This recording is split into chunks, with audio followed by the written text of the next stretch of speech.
आज हम लोग पढ़ेंगे करंट अफेयर्स। करंट अफेयर्स में लिखो तुम लोग, देखो 2022 का दादा साहेब फाल्के लाइफ टाइम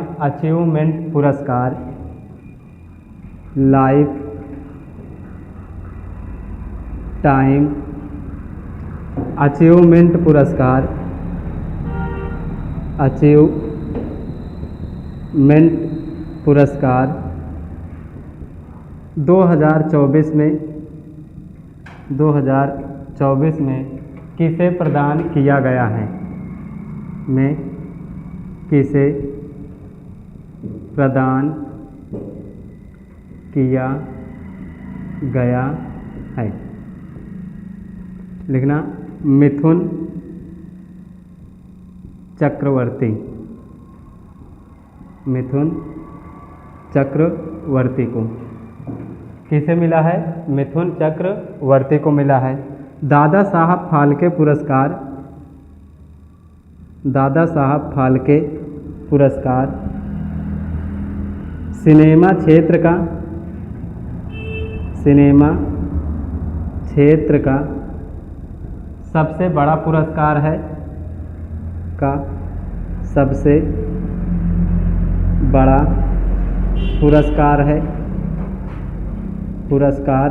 है इस पुरस्कार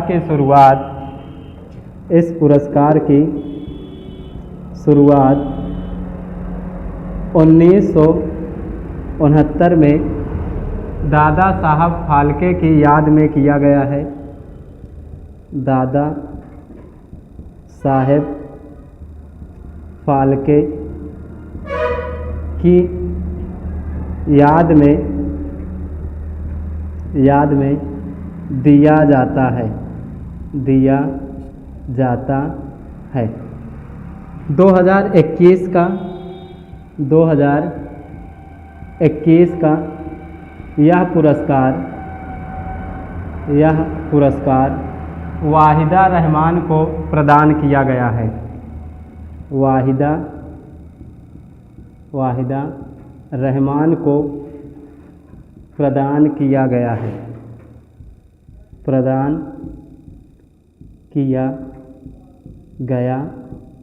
है। लिखना दादा साहब फाल्के पुरस्कार पाने वाले पहले दादा साहेब फाल्के पुरस्कार पाने वाली पहली अभिनेत्री देविका रानी है।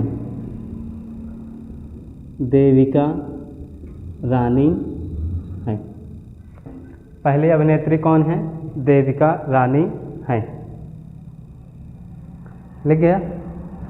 अब अगली करंट लिखिएगा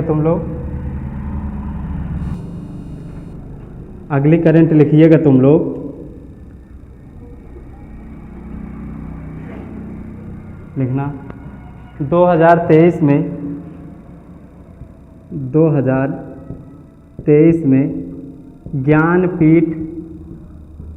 ज्ञानपीठ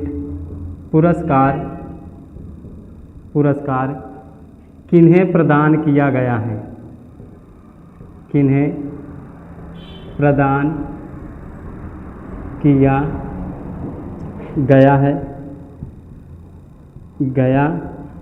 इसका उत्तर लिखिएगा। उर्दू कवि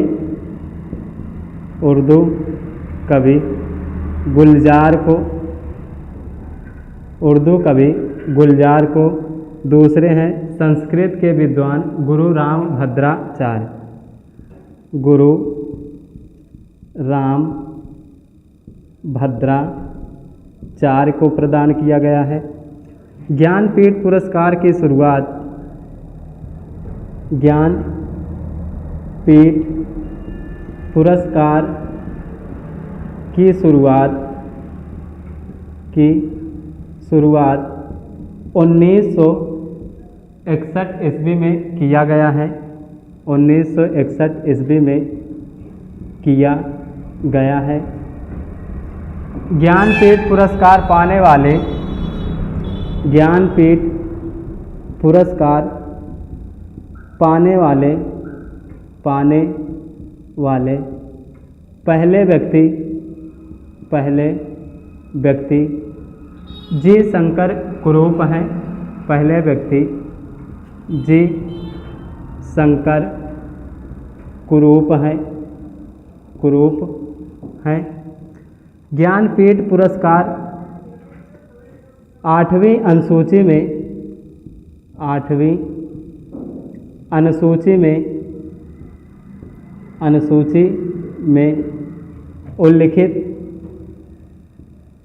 उल्लिखित 22 भाषा तथा अंग्रेजी भाषा में दिया जाता है। अंग्रेजी भाषा में दिया जाता है। ज्ञानपीठ पुरस्कार पाने वाली पहली महिला लेखिका। ज्ञानपीठ पुरस्कार पाने वाली पहली महिला लेखिका आशा पूर्ण देवी हैं। आशा पूर्ण देवी हैं, जो एक बंगाली लेखिका है। लिखना, ज्ञानपीठ पुरस्कार हिंदी साहित्य का सबसे बड़ा पुरस्कार है। हिंदी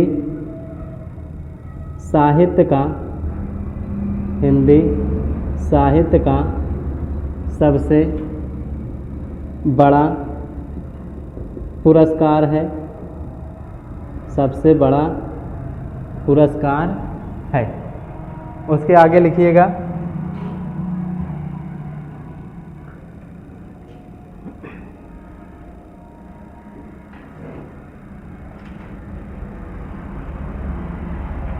ज्ञानपीठ पुरस्कार पाने वाली पहली हिंदी लेखिका।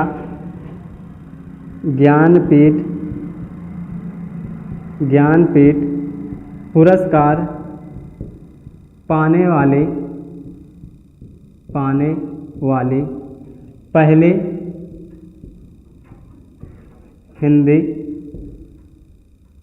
हिंदी लेखक सुमित्रा नंदन पंत हैं। इनको चिदंबरा रचना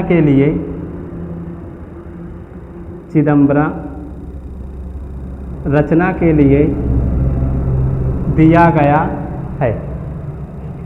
अगले का लिखना, अंग्रेजी भाषा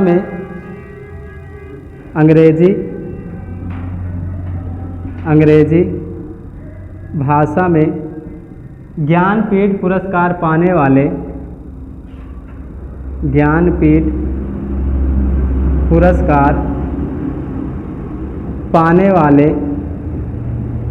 वाले पहले लेखक अमिताव घोष हैं।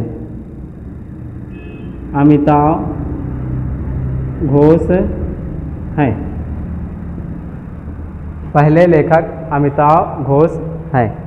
अगली करंट लिखिएगा,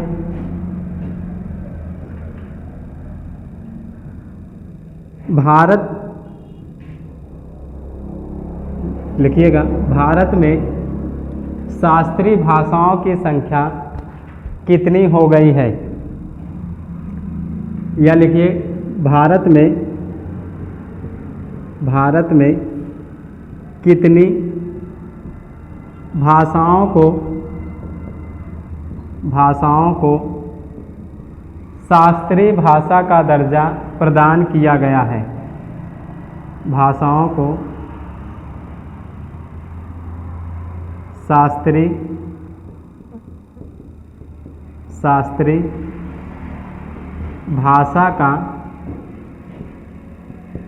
भाषा का दर्जा प्रदान किया गया है। तो इसका आंसर लिखिएगा 5 भाषाओं को। इसका आंसर लिखिएगा 5 भाषाओं को। 5 भाषाओं को दर्जा दिया गया।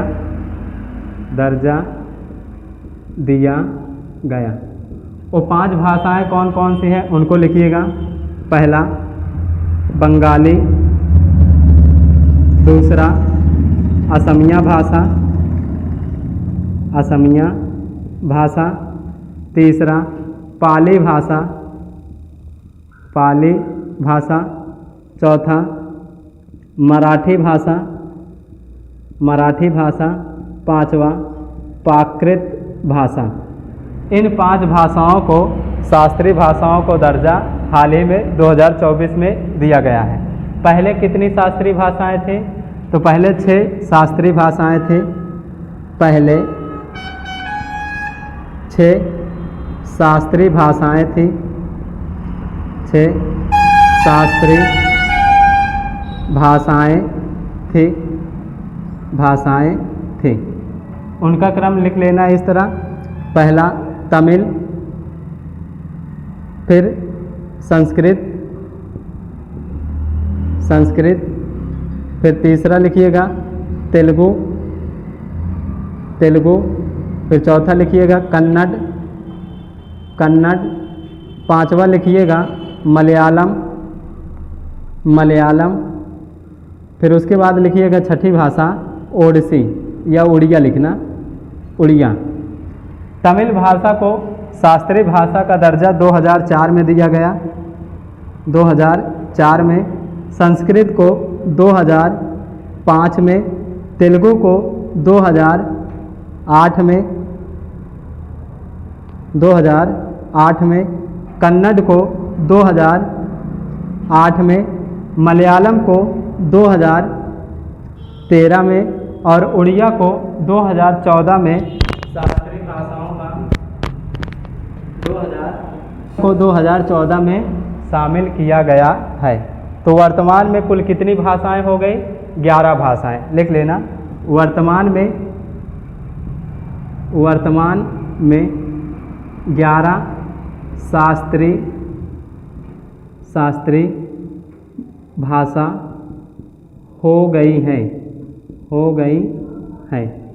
अगर यहीं पर पूछ ले कि भारत में शास्त्रीय नृत्य कितने हैं, तो 8 शास्त्रीय नृत्य हैं। भारत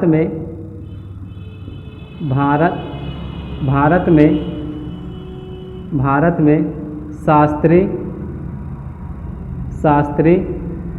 नृत्य कितने हैं? तो 8 हैं। अब वो 8 शास्त्रीय नृत्य कौन कौन से हैं उनको भी देख लो। पहला कथक उत्तर भारत का है। दूसरा कथकली केरल का है। तीसरा मोहिनी अट्टम केरल। चौथा लिखिएगा भारतनाट्यम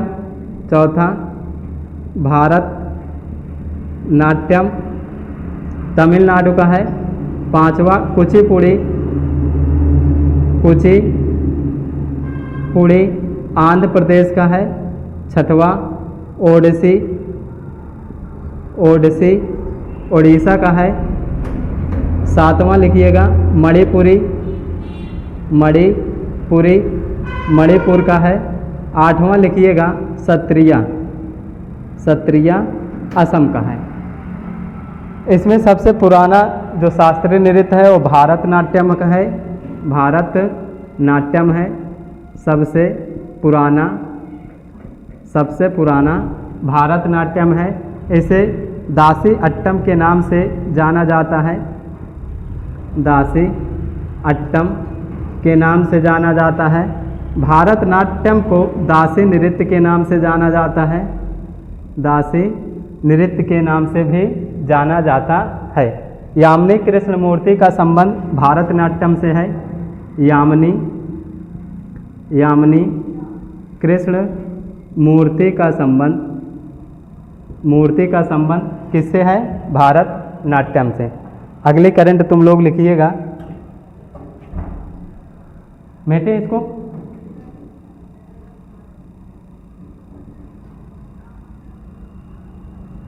लिखना, त्रिशूरपुरम महोत्सव कहाँ मनाया गया है? हाल ही में त्रिशूरपुरम महोत्सव कहाँ मनाया गया है? हाल ही में त्रिशूरपुरम महोत्सव कहाँ मनाया गया है?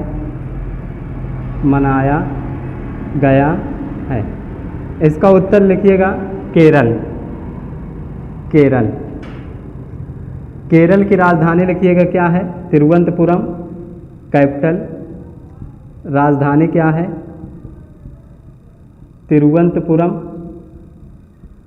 तिरुवनंतपुरम है इसकी राजधानी। केरल का नया नाम केरलम है। केरल का नया नाम केरलम है। नारियल उत्पादन में केरल प्रथम स्थान है। नारियल उत्पादन में केरल प्रथम स्थान है। काजू उत्पादन में केरल प्रथम स्थान है। काजू उत्पादन में केरल प्रथम स्थान है। भारत की पहली AI टीचर केरल में स्थापित की गई है। भारत की पहली AI टीचर यहीं स्थापित की गई है, केरल में। अगला लिखिएगा कि केरल में कोझिकोड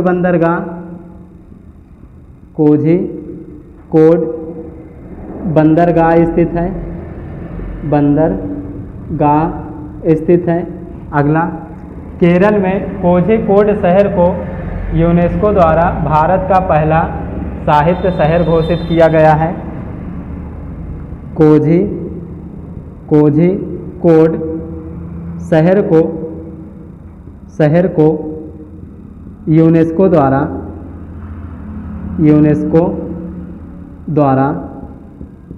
साहित्य का शहर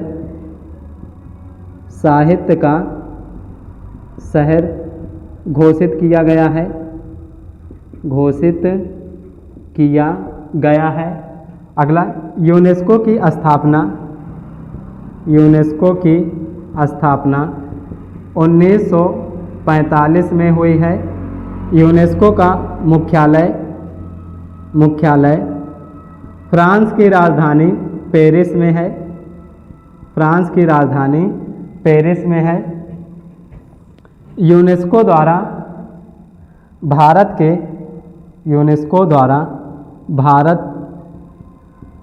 के 43 विश्व धरोहर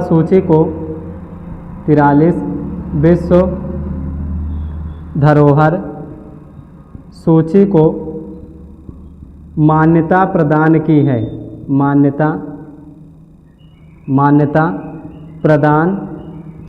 है। 43वां स्थल मोइदम है, जो असम राज्य में स्थित है। 43वां स्थल मोइदम है, जो असम राज्य में है। आगे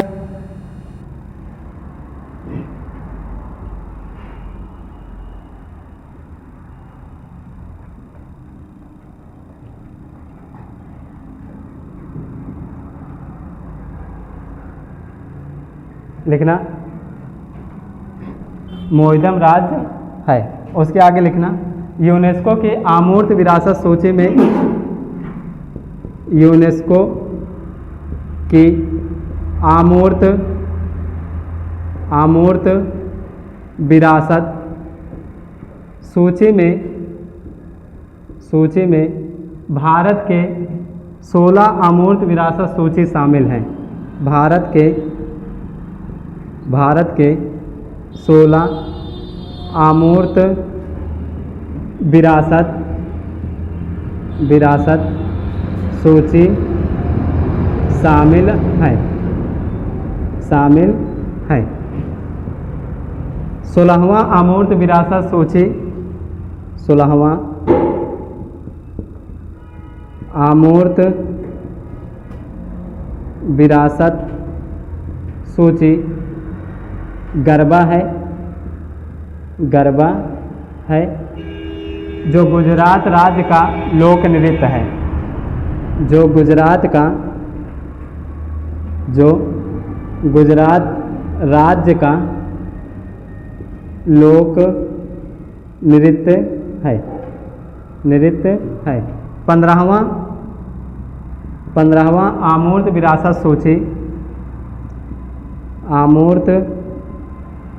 विरासत सूची दुर्गा पूजा है।